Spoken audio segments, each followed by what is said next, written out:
নমস্কাৰ ষ্টুডিঅ'ত মই নেত্ৰজিত বৰা কেৱল চৰকাৰী চাকৰিয়ে যে জীৱনৰ সকলো নহয় কিয়া প্ৰমাণ কৰিলে দুই ব্যৱসায়ীৰ কাহিনী আপোনাকো অনুপ্ৰাণিত কৰিব এটা চাকৰিৰ পাছত দৌৰি থকাৰ বিপৰীতে কেনেকৈ স্বাৱলম্বী হ'ব পাৰি আৰু স্বাৱলম্বী হ'বৰ বাবে আপুনি কি কৰিব লাগিব সেইখিনি জানিবলৈ হলে এই প্ৰতিবেদন আপোনাৰ বাবে অত্যন্ত গুৰুত্বপূৰ্ণ কাৰণ দুই ব্যৱসায়ীৰ কাহিনী আমি এই মুহূৰ্তত লৈ আহিছো এখন ভিতৰুৱা গাঁৱৰ দুগৰাকী প্ৰতিষ্ঠিত ব্যৱসায়ী কিদৰে তেওঁলোকে সংগ্ৰাম আৰম্ভ কৰিছিল আৰু কিদৰে আজিৰ দিনটো তেওঁলোক লাখপতি কিদৰে আজিৰ দিনটো তেওঁলোক স্বাৱলম্বী হৈছে যদি আপুনিও স্বাৱলম্বী হ'ব বিচাৰে তেতিয়া হলে কেনেকৈ স্বাৱলম্বী হ'ব আৰু স্বাৱলম্বী হ'বলৈ আপুনি কি কৰিব লাগিব সবিশেষ এনি টক্সৰ দৰ্শক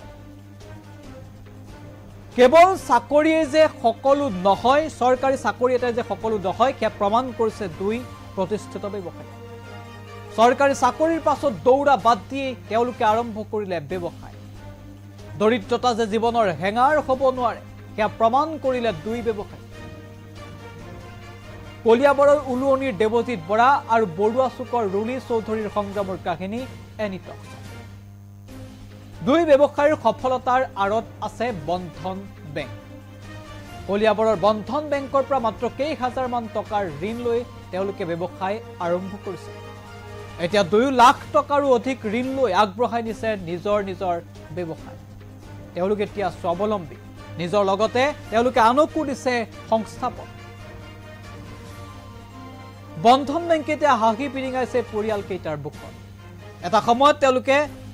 লোন বিচাৰি বেংকে ঘূৰি ফুৰিছে কিন্তু কোনো বেংকে তেওঁলোকক লোন দিয়া নাছিল অৱশেষত বন্ধন বেংকৰ কাষলৈ আহিছে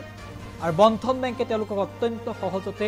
ঋণ প্ৰদান কৰিছে প্ৰথমে মাত্ৰ কেইহাজাৰমান ঋণ লৈছিল ভিতৰুৱা গাঁৱৰ এগৰাকী মহিলা এই মহিলাগৰাকীৰ নাম ৰুলি চৌধুৰী মহিলাগৰাকী ব্যৱসায়িক প্ৰতিষ্ঠানখন আৰম্ভ কৰিলে আৰু আজিৰ দিনটো তেওঁ লাখ টকাৰ অধিক ঋণ লৈছে বন্ধন বেংকৰ এই শাখাটোৰ পৰা কলিয়াবৰৰ এই মহিলাগৰাকীতে স্বাৱলম্বী আন বহু মহিলাৰ বাবে এওঁ পথ প্ৰদৰ্শক এওঁ পৰিয়াল পোহপাল দিয়াৰ লগতে আনকো সংস্থাপন দিছে এই মহিলাগৰাকী আন বহু হাজাৰগৰাকী মহিলাৰ বাবে এক আদৰ্শ আৰু প্ৰেৰণাৰ প্ৰতীক এই ৰুলি চৌধুৰী নামৰ মহিলাগৰাকীৰ সফলতাৰ আঁৰত আছে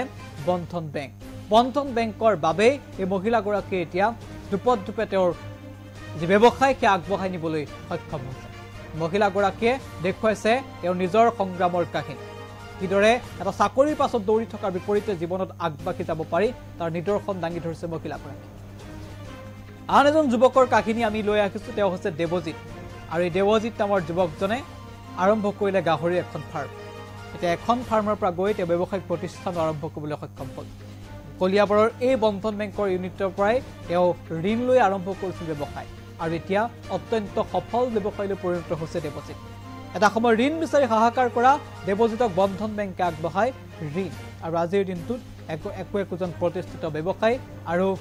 লাখপতি ব্যক্তিলৈ ৰূপান্তৰিত হৈছে দেৱজিত এই সৰু দোকানখনৰ পৰা তেওঁ সংগ্ৰাম আৰম্ভ কৰিছিল আৰু সেই সংগ্ৰামৰ মাজতে তেওঁক বন্ধন বেংকে আগবঢ়াইছিল সহযোগিতা আৰু সহযোগিতা লাভ কৰি এতিয়া আগবাঢ়ি গৈছে আৰু এই সংগ্ৰামৰ কাহিনী তেওঁলোকে নিউজ মুখেই ক'লে এনি টক্সৰ সাংবাদিকৰ আগত আৰু তেওঁলোকৰ মন্তব্য আছে তেওঁলোকে ইতিমধ্যে ধন্যবাদ জনাইছে বন্ধন বেংকক আৰু বন্ধন বেংকৰ বাবে তেওঁলোক যে আগবাঢ়ি গ'ল তেওঁ এনি টক্সৰ সাংবাদিকৰ আগত তেওঁলোকে প্ৰকাশ কৰিছে মন্তব্য আছে আগবঢ়াইছে নমস্কাৰ মোৰ নাম শ্ৰী দেৱজিত বৰা মই বন্ধনৰ পৰা লোন লৈছিলোঁ লোন লৈ প্ৰথম ফাৰ্ম বনালোঁ ফাৰ্মৰ পৰা দোকান লাহে লাহে গাহৰি ফাৰ্ম ষ্টাৰ্ট দিছোঁ তেনেকৈ চলি আছোঁ আৰু বেলেগত লোন ল'ব বিচাৰে তাৰপৰা নিদিলে তাৰপৰা বন্ধনত গ'ল ছাৰহঁতৰ লগত কথা পাতি এনেকৈ সুবিধা কৰি দিলে বন্ধন বেংকক ধন্যবাদ জনাইছোঁ আমাৰ নিচিনা দুখীয়া পৰিয়ালক সহায় কৰাৰ কাৰণে এতিয়া আপুনি যথেষ্ট উপকৃত হৈছোঁ বহুতখিনি লাভ হৈছে নমস্কাৰ মোৰ নাম শ্ৰী ৰুলি চৌধুৰী মই সেই বৰুৱা চুকৰ মই কৃষ্ণা গোটৰ এগৰাকী সদস্য আছিলোঁ মই মাহেকীয়া আগতে মই সপ্তাহী মাহেকীয়া লোনেই আছিলে তেতিয়া মই লোন লৈ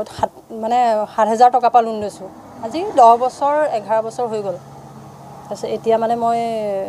আগতকৈ এতিয়া অকণ মই বন্ধনৰ পৰা উপকৃত হৈছোঁ পইচা লৈ এতিয়া মই 1.5 লাখ টকা লৈছোঁ